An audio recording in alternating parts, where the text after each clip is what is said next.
This headline came down today. WNBA television ratings down more than 50%. We should probably do a study on that. I'm not sure why that would be. Oh, wait. Kelly is in prison and the WNBA's having trouble selling tickets, sipping on coke and rum. None of these players can dunk. Angel Reese layups look like they were attempted while drunk. Oh, the ticket prices continue there. It only took one injury, just one, and the entire WNBA collapsed like a house of cards in a hurricane. Over half the league's audience vanished overnight the second Caitlin Clark was sidelined. That's not a drop, that's a full-blown freefall. Christine Brennan said it best: one player gets injured and more than half the audience disappears. She wasn't exaggerating. And the truth is the truth, and the data is there. And what we saw when Caitlin was out the last time, the 5 games that she missed earlier in the season, the WNBA's viewership dropped more than 50%. Not just the Fever, but the entire league. Ladies of the WNBA, she is the rising tide. This is not Fever games just down. This is league ratings since she got hurt, down 55%. So she is essentially the sun at the beach. The numbers don't lie, and what they reveal is a league so dependent on one rookie, it's almost comical. Or it would be if it weren't so devastating. Now let's talk reality. Caitlin Clark goes down, and suddenly the WNBA's national TV viewership plummets by over 55%. That's not just the Indiana Fever audience. That's the entire league. The whole operation falls apart the second she's not on the court. Games that were pulling in nearly 2 million viewers now can't even reach 900,000. Ticket prices dropped harder than a defender trying to guard Clark. Went down. The WNBA ratings have dropped over 55% across the board. Hey, guess what, guys? The league is Caitlin Clark. The league is Caitlin Clark.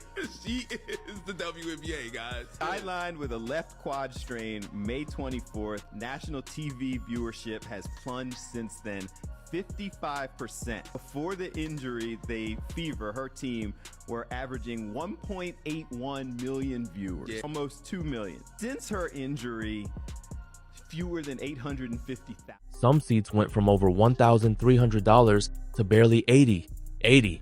That's not just a slump, that's an extinction level event. And what did the league do about it? Absolutely nothing. Business as usual. Their response to the biggest financial draw in league history going down with an injury? Crickets. Meanwhile, fans are watching this in real time, and they're not just upset, they're boycotting. On purpose. Not because Clark isn't playing, but because of how she's been treated since the second she stepped onto a WNBA court. It's not just physical, it's political, it's personal. She's been hacked, slammed, elbowed, tripped, shoved, and disrespected while referees casually swallow their whistles like it's a Tuesday night in rec league. Every day because of the way they play the game, because I love the WNBA, I love the way they play the game. But we really watch it because Caitlin Clark and everybody watching. Now listen, if I keep bumping her, knocking her down, might get her a concussion, you might hurt her for real. For 2 weeks, she was done with like a hamstring. She was down. 55% of the viewership was down. She comes back the next game, it's about 3 million viewers. Now let me tell you something. Growing up in the hood, they teach you this. Always protect the money. Y'all keep hurting her and all that. She going for a year or two. Ain't nobody gonna watch it. If nobody watches, how y'all gonna make and generate money? And every time Clark gets hit, the league shrugs and calls it a basketball play. Imagine if the NBA let teams hammer LeBron James game after game and just said, play through it. It would be chaos. But apparently, when it's Caitlin Clark, the rules change. Or maybe there just aren't any. And don't even try to spin it as growing pains. This isn't initiation. It's sabotage. The most infuriating part? This isn't the first time this has happened. The WNBA has seen this play out before. Ratings surge thanks to one star. That star gets injured. Viewership collapses. Everyone panics. And then the league just does it again. It's like watching someone touch a hot stove, scream, and then go back for seconds like they forgot how pain works. News is alarming for the league, and it's alarming for the league because this is such a crucial year for the WNBA. At the end of this season, the WNBA will go into CBA negotiations. If negotiations go well, then every single player in the WNBA has a much better chance of making so much more in their next contract. And that's one thing when you start thinking about how many people stopped watching when Caitlin Clark got injured. A lot of people stopped watching because they are boycotting the WNBA. They don't want to give viewership to any other teams or any other players, whether they like other players on the team or not, because of how the media and the league itself has handled Caitlin Clark and how they have treated. There's no learning curve. There's no course correction. Just stubborn, blind pride. But this time, it's worse. Because the stakes are higher. The WNBA is heading into collective bargaining agreement negotiations at the end of the season, a moment that could redefine player salaries and change the entire future of the league. But here's the kicker without Clark on the floor. Their bargaining power evaporates faster than their ticket sales. Who's going to invest when over 50% of your viewers abandon ship the second your star player sits out with a strained groin? Let's not forget, this is Caitlin Clark we're talking about. The player responsible for over a quarter of the league's entire economic activity. One person, out of hundreds. And the league's response was to let defenders take turns throwing her to the floor while tweeting about diversity. That's like having a golden goose and deciding to see how many eggs it can lay while you yank out its feathers one by one. The fans? They're not stupid. They're watching this circus unfold and making a decision they're done. They're not watching, they're not buying, and they're not forgiving. Because they saw what happened. They saw how Clark was targeted, mocked, and used as a punching bag while the league tried to spin it as competitiveness. They saw how media personalities who couldn't name 3 players before Clark showed up are suddenly pretending she's the problem. And they saw a league that refused to protect its biggest star when it mattered most. Brennan, again, didn't hold back. She called the WNBA out for exactly what it is, a league that is actively sabotaging its own success. She said it's the most bizarre sports story she's seen in decades. And she's not wrong, because when half your ratings disappear with one injury, you don't have a league. You have a one-woman show. Christine, how much does it hurt the WNBA when Caitlin Clark is out? It is devastating to the WNBA when Caitlin Clark is out. As big a deal as Tiger was in men's golf, Keith, he did, and when he was gone, it affected the ratings, but nothing like that. And, Michael Jordan being out, maybe a 5 percentage points or something. Nothing like this. You can make a strong case, and I will make that case, and have that there is no one single athlete more important to his or her sport or tour or whatever the circuit is that they play on than Caitlin Clark is to the WNBA. And when you treat that one woman like she's disposable, don't act surprised when the audience leaves too. But hey, maybe the league thought it could ride the momentum. Maybe they thought fans would stick around just because basketball is basketball. Spoiler alert, they didn't. Without Clark, those road games that were being moved to larger arenas, empty. Completely empty. Games that used to sell out in minutes now can't give away seats. The Fever vs. Sky rematch? That game had pulled in over 2.2 million viewers the first time. Without Clark, just another boring game with no buzz, no hype, and no reason to care. And here's where it gets truly depressing. The WNBA is already projected to lose over $50 million this year, and that's with Clark playing. Without her, that number's going to balloon. Television deals? At risk. Merchandise sales? Plummeting. Attendance? Back to pre-Clark levels, where most arenas look like scrimmages held in middle school gyms. And sponsors? Let's just say they're not thrilled about investing in a product that collapses the second one player leaves. And through all of this, what does the league do? They stay silent. Or worse, they double down. They claim the physical play is part of the game. They claim Clark needs to adjust. They claim everything's fine. Meanwhile, this so-called rookie has handled everything with more class and maturity than the people running the entire league. She praises her teammates, deflects credit, and never complains publicly, while the league lets her get body checked into the hardwood like it's part of some Hunger Games audition.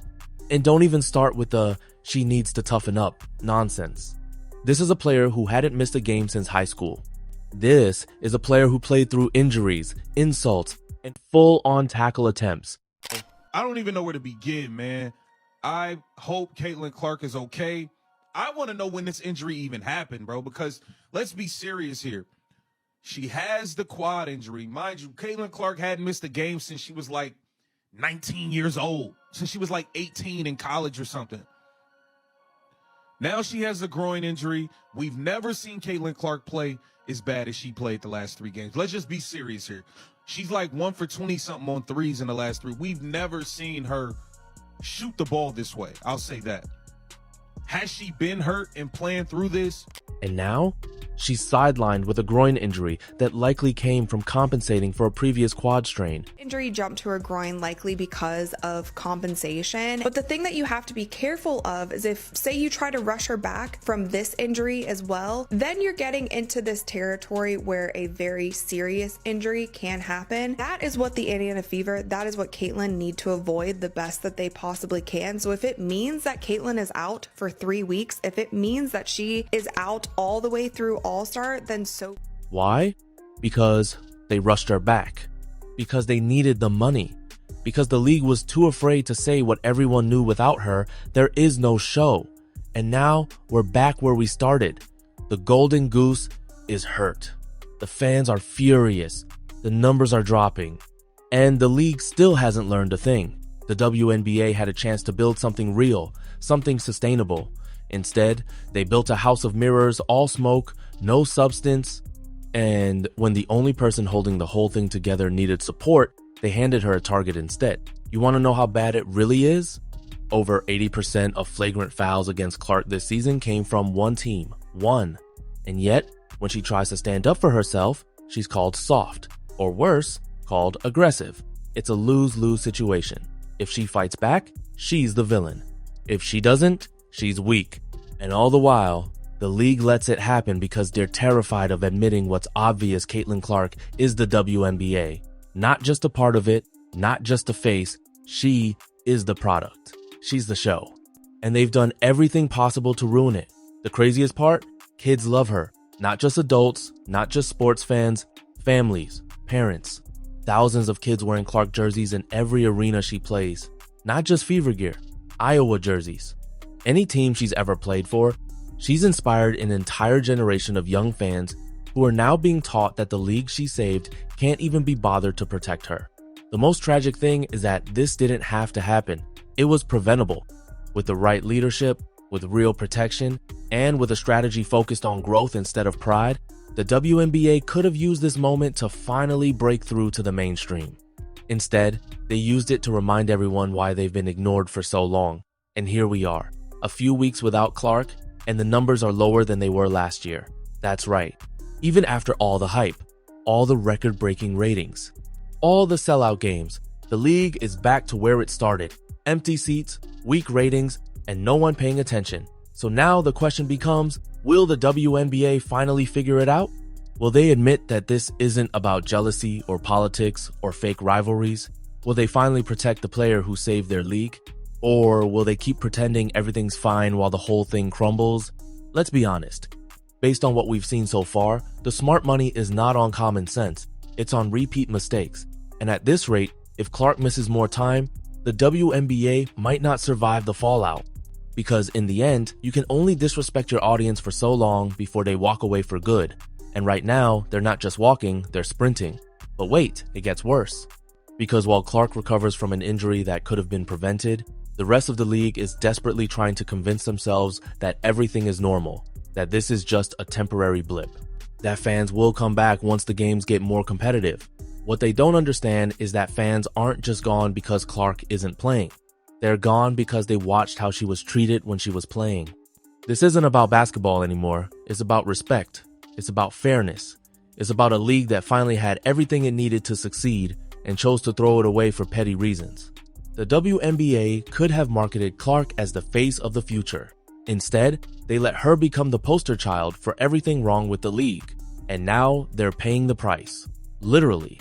Revenue streams that were flowing like rivers during Clark's rookie streak have dried up completely. Merchandise that was flying off shelves is collecting dust. Ticket sales that were breaking records are now breaking hearts. The entire ecosystem that had formed around Clark's presence has withered and died in a matter of weeks. The ripple effects are everywhere. Local businesses that had planned for increased foot traffic during games are now scrambling. Restaurants that hired extra staff for game nights are cutting hours. Hotels that booked solid during road trips are back to empty rooms. It's not just the WNBA that's suffering. It's entire communities that had briefly tasted what success looked like. And the players? They're watching their paychecks shrink in real time. Because when attendance drops, when viewership collapses, when merchandise sales plummet, guess who pays the price? Not the executives, not the marketing team, not the people who made the decisions that led to this mess. It's the players who lose out on bonuses, who see their salaries stagnate, who watch their dreams of finally making a living wage playing basketball evaporate. The truly infuriating part is that this was entirely predictable.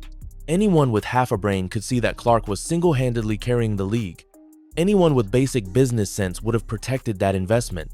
But apparently, the WNBA leadership operates on some alternate dimension where destroying your most valuable asset makes perfect sense. And the excuses? They're getting more pathetic by the day. It's just one player, they say. The league was fine before her. Really? Fine? The league was hemorrhaging money for 27 years before Clark showed up. Attendance was so bad that some games had more players on the court than fans in the stands. Television ratings were so low that networks were considering dropping coverage entirely.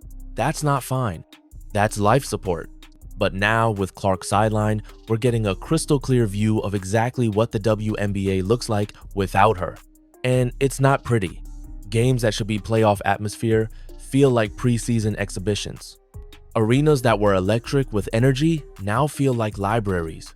The buzz, the excitement, the sense that something special was happening, all gone. Even the media coverage has changed. Sports networks that were dedicating entire segments to WNBA highlights are back to treating the league like a footnote. Reporters who were scrambling to cover every Clark appearance are now back to their regular programming. The spotlight that had finally found the WNBA has moved on to other stories. And the international attention? Forget about it. Clark had brought global eyeballs to the league. Fans from Europe, Asia, Australia were tuning in to watch her play. Now, radio silence. The brief moment when the WNBA was actually competitive with international basketball leagues has passed. They're back to being a regional curiosity. The social media numbers tell the story even more starkly. WNBA social media engagement has dropped by 70% since Clark's injury. 70%. That's not a decline. That's a collapse. Posts that used to generate thousands of comments now struggle to reach double digits. Highlight reels that used to go viral now barely register. The league's online presence has basically returned to pre-Clark levels. And the sponsors? They're already having conversations about next year's budgets. Conversations that don't include the same level of investment they were planning when Clark was healthy and playing. Because sponsors don't care about potential, they care about results. And the results without Clark are simply not worth the investment. The timing couldn't be worse for the collective bargaining agreement negotiations. Players were hoping to leverage the league's newfound success into better salaries, better benefits, better working conditions. But how do you negotiate from a position of strength when your entire position of strength is sitting on the bench with a groin injury? How do you argue for increased revenue sharing when the revenue has disappeared? Some players are already talking about taking jobs overseas during the offseason, not because they want to, but because they have to. Because the financial reality of the WNBA without Clark is that it's not sustainable for most players to make a living. They'll spend their summers in Europe or Asia, playing for teams that can actually afford to pay them decent salaries, and the development of young players, that's taken a hit too. Because when arenas are empty and television coverage is minimal, scouts aren't paying attention. College players who are dreaming of WNBA careers are now reconsidering their options. The pipeline of talent that was starting to flow toward the league has slowed to a trickle. The most damning evidence of how badly the league has mismanaged this situation is that they're now trying to backtrack. Suddenly, there are reports about reviewing officiating standards and ensuring player safety. Where was this concern when Clark was getting hammered game after game? Where was this review when fans were begging for protection? It's too little, too late, and everyone knows it. The league's credibility has taken a massive hit. Fans don't trust them to protect their stars. Players don't trust them to make smart decisions. Sponsors don't trust them to maintain their investments. Media partners don't trust them to deliver consistent content. When you lose trust in professional sports, you lose everything. And Clark herself? She's handling this with the same grace and professionalism she's shown throughout her career. She's not complaining publicly, she's not demanding trades. She's not throwing anyone under the bus. She's simply focusing on getting healthy and getting back on the court, which makes the league's failure to protect her even more inexcusable. Because here's the thing, Clark isn't just a talented player. She's a generational talent with a generational impact. Players like this don't come along every year, they don't come along every decade. The WNBA got incredibly lucky that someone with her combination of skill, charisma, and marketability chose to play in their league, and they've completely squandered that gift. The opportunity cost is staggering. Every day Clark is off the court is the day the league could have been building on its momentum. Every empty seat is a potential fan who might not come back. Every drop rating point is revenue that might never return. The WNBA had a golden opportunity to establish itself as must-watch television, and they threw it away for what? Stubbornness? Pride? Fear of change? When Clark does return, and she will return, the league better have learned its lesson. Because the fans won't forget how this was handled. The sponsors won't forget how quickly everything fell apart. The media won't forget how fragile the WNBA's success really was. And Clark herself won't forget how she was treated when she needed support most. The WNBA is now faced with a choice. They can continue down this path of self-destruction, pretending that their problems are everyone else's fault. Or they can admit they made mistakes, implement real changes, and do everything possible to ensure that their biggest star is protected and supported. The choice should be obvious. But based on their track record, nothing is guaranteed. One thing is certain though, the WNBA will never get another chance like this. Lightning doesn't strike twice. Generational talents don't grow on trees, and fans who feel betrayed don't easily forgive. The league is running out of time, running out of excuses, and running out of opportunities to get this right. The clock is ticking. And based on everything we've seen, the WNBA is much better at wasting time than making the most of it.